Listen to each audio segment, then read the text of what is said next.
এই ছেলেগুলাকে তো চেনা যাচ্ছে নাকি? এই ছেলেগুলোর কারণে আজকে আমরা 26 সালে একটা নতুন সরকার পেলাম।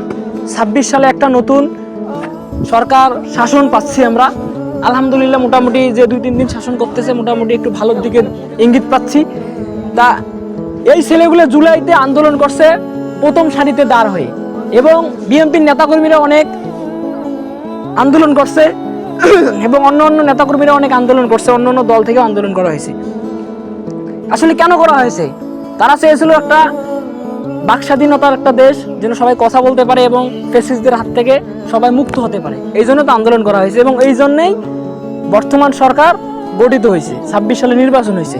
এখন যদি আমরা জুলাই সনদকে না মানি, জুলাই সনদকে আমরা প্রাধান্য না দেই, যে জুলাইয়ের কারণে আমরা সরকার গঠন করলাম, যে জুলাইয়ের কারণে আমরা নতুন একটা সরকার পেলাম, ওই জুলাইকে যদি আমরা প্রাধান্য না দেই, তাহলে এটা এদের জন্য দুঃখজনক, বিএনপির নেতাকর্মীদের জন্য দুঃখজনক, যারা জুলাইতে অংশগ্রহণ করছে সবার জন্য দুঃখজনক ব্যাপার।